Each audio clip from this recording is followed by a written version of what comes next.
Night gathered over the northern plains as Constantine rode toward Rome, the weight of an empire pressing on his shoulders with every mile. He was not yet master of the world, only a claimant among rivals, a general marching toward a city that had devoured stronger men than he. The Tiber lay ahead, dark and patient, flowing beneath the Milvian bridge like an ancient witness that had seen kings rise and vanish. Rome slept behind its walls, restless, uncertain which name it would speak tomorrow. Constantine knew the stakes with an intimacy that stripped sleep from him. If he lost, history would barely remember him. If he won, the world would change in ways no oracle could fully name. His enemy, Maxentius, ruled Rome with the old gods close at hand, their statues heavy with incense and expectation. Sacrifices had been offered, omens read.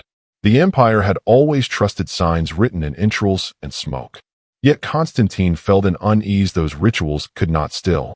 He had been raised among soldiers and emperors, taught to read power in formations and steel. But on this march, power felt strangely incomplete. The sky itself seemed to wait. As evening stretched into twilight, something shifted, not with thunder or spectacle, but with a silence that pressed inward. Constantine lifted his eyes, searching the heavens as one searches a face for truth. What he saw would be told and retold, shaped by memory and faith, yet its impact was immediate and undeniable. A sign appeared above the sun, a mark unfamiliar to Rome, yet resonant with meaning. The intersecting lines of a cross, traced in light. With it came words not shouted, but impressed upon the soul. By this sign, conquer. For a man trained to trust only what could be held or commanded, the moment unsettled everything. This was no god of marble demanding ritual. This was a summons. The night closed in, but Constantine did not turn back. Whatever awaited him at the bridge was no longer merely a contest of armies. History itself had leaned forward, and the path toward Rome had become a threshold between the world that had been and one struggling to be born.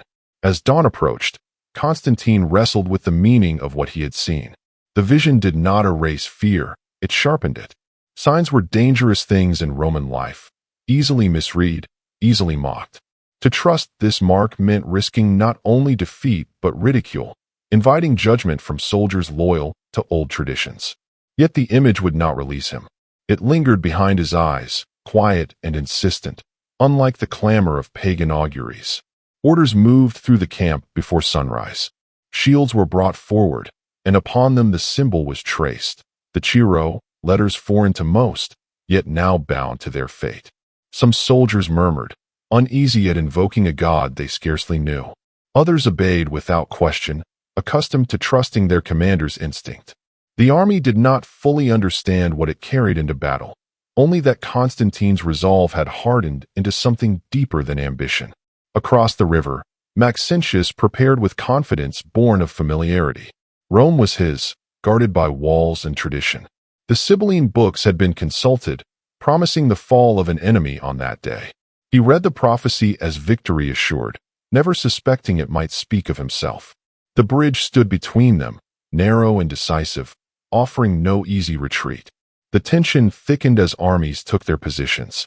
Banners lifted in the morning light. Armor caught the sun. The Tiber flowed steadily, indifferent to the prayers rising from both sides. Constantine rode the line, meeting the eyes of his men, carrying within him a certainty he could not fully explain. He did not preach. He did not argue theology. He simply stood, marked by the sign he had chosen to trust. For centuries, Rome had demanded that gods serve empire. Now, on this field, a different relationship hovered into being, one in which a ruler stood beneath a higher authority rather than above it. Constantine felt the weight of that inversion, though its consequences remained unseen.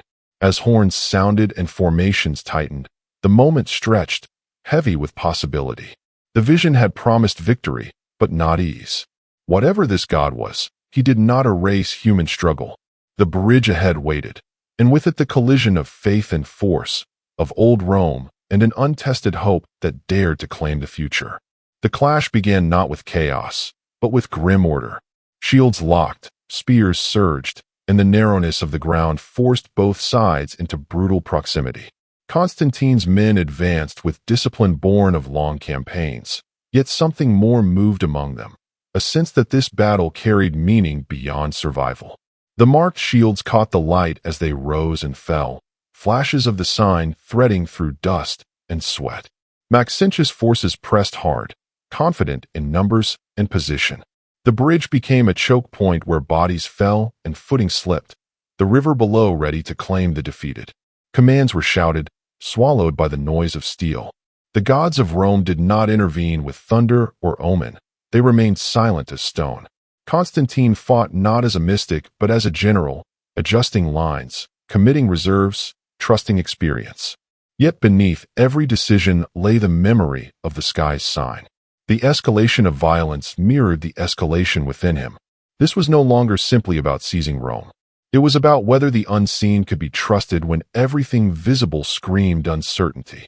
As pressure mounted, Maxentius made a fatal choice. Confident that destiny favored him, he pushed forward too aggressively, crowding the bridge, relying on a temporary structure meant for retreat. When it failed, the collapse was sudden and merciless. Soldiers fell into the river, armor dragging them down. Panic rippled outward, unraveling discipline in moments. Constantine's men pressed the advantage, not with cruelty but resolve. The sign they bore did not demand vengeance. It demanded completion. The enemy line broke. The battle tipped irreversibly. Maxentius himself was swept into the Tiber, his reign ending not with ceremony, but with silence beneath the water. As the fighting subsided, the field revealed its cost. The dead lay scattered, Roman against Roman, empire against itself. Constantine stood amid the aftermath, victory heavy in his hands. The sign had proven powerful, yet its power felt different from triumphs won before. It did not exalt him. It humbled him. Something had been entrusted, not earned, and the weight of it settled deep as the river flowed on. Victory opened the gates of Rome, but it did not still Constantine's inner unrest. As he entered the city, hailed by crowds eager for stability, he carried the knowledge that conquest had come through a power he did not yet fully know. The Senate greeted him with ceremony, eager to align with the victor, yet beneath the rituals lingered a question unspoken but unavoidable. What God had truly granted this day? Rome expected gratitude to Jupiter, Mars, the familiar guardians of empire. Statues waited, altars prepared. Constantine hesitated. The sign he had trusted could not be absorbed easily into Rome's pantheon. It did not sit comfortably among other gods. It claimed something exclusive, unsettling in its simplicity. The deeper conflict now emerged, not on the battlefield, but within governance, culture, and conscience. Christians watched cautiously from the margins, long accustomed to disappointment. They had prayed for relief, not reversal. Constantine did not suddenly declare their faith supreme. Instead, he moved slowly, thoughtfully, as if aware that coercion would betray the very sign he followed. Persecution ceased. Confiscated properties were returned. The church stepped into daylight blinking, unsure whether this mercy would last. For Constantine, power itself began to look different. The cross he had seen was not a weapon but a paradox, an image of suffering transformed into victory. It challenged Rome's understanding of dominance.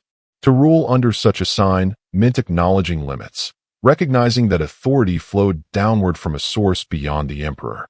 This realization deepened rather than simplified his task. Advisors urged caution. Priests of the old gods warned of angered deities. The people wanted peace, not theology. Yet the sign would not be reduced to policy alone. It pressed upon Constantine's decisions, shaping laws, tempering ambition, unsettling old assumptions. The conflict between empire and faith did not end at the Milvian bridge. It entered a new phase. No longer hidden beneath catacombs alone, Christianity now faced the peril of proximity to power. Constantine stood at the center of this tension, aware that his choices would echo far beyond his reign. Victory had been granted, but interpretation remained. And in that space between sign and understanding, history held its breath. The true climax arrived not in a single decree, but in a turning of direction. Constantine publicly aligned himself with the god of the sign, not by destroying Rome's traditions overnight, but by redefining the source of his authority. The cross appeared on standards, not as ornament, but as declaration that empire had met something it could not command. When the Edict of Milan was proclaimed, granting freedom of worship, it marked a rupture with centuries of practice. Faith was no longer a crime. Martyrs were no longer hunted. The blood-soaked memory of persecution met an unexpected dawn. For the Church, this was not triumph but astonishment. The God who had sustained them in weakness now moved openly through power, yet without losing his character. Constantine's actions carried risk. He did not baptize Rome by force. He allowed time, understanding that belief coerced would hollow faith. The climax lay in restraint as much as action. By choosing tolerance over vengeance, he honored the sign's deeper meaning. Rome changed gradually, unevenly, but irreversibly. Basilicas rose where secrecy once ruled. Bishops spoke without whispering. The cross moved from hidden symbol to public confession. Yet its origin at the bridge remained a reminder that faith had not conquered through armies, but through trust in a moment of uncertainty. For Constantine, the victory remained personal as well as political. He continued to wrestle with the mystery he served, aware that the God of the cross did not promise ease, only purpose. His reign would not be flawless, but it had been redirected. The climax of the Milvian Bridge was not merely a battle won. It was the moment when empire bowed, however imperfectly, to a higher horizon. History pivoted quietly, decisively, beneath a sign first seen against the sun. In the years that followed, the echoes of that day shaped councils, laws, and consciences. The Church emerged from survival into structure, carrying scars that warned against forgetting its origins. Constantine supported unity, calling bishops to gather, seeking coherence rather than chaos. He knew that faith, once freed, required care lest it fracture under its own growth. Rome adapted. Some resisted, some embraced. Many simply followed the current of change. The old gods faded not by decree alone, but by loss of confidence. The cross endured because it had already proven itself when nothing else could be trusted. The Milvian Bridge receded into memory, yet its meaning deepened with time. It stood as a reminder that history's great shifts often begin with quiet obedience rather than loud certainty. Constantine's choice had not solved every tension between faith and power, but it had altered their relationship permanently. The empire would fall centuries later. The Church would endure, carrying within it the memory of a night when a ruler looked to the sky and dared to trust a sign that asked for surrender rather than sacrifice. Resolution did not mean completion. It meant direction. The world had turned, and its turning bore the mark of a cross traced in light. The story of Constantine at the Milvian Bridge invites us to consider how God enters history, not by erasing struggle, but by meeting us within it. The sign did not remove danger, it reframed it.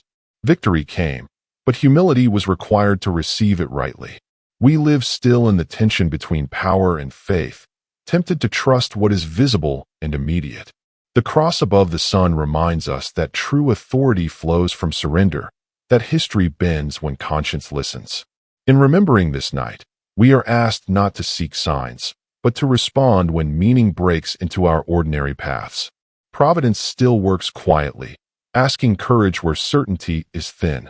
Lord of history and light, teach us to trust you when the way is unclear. May we carry your sign not as conquest, but as hope, obedience, and peace. Amen.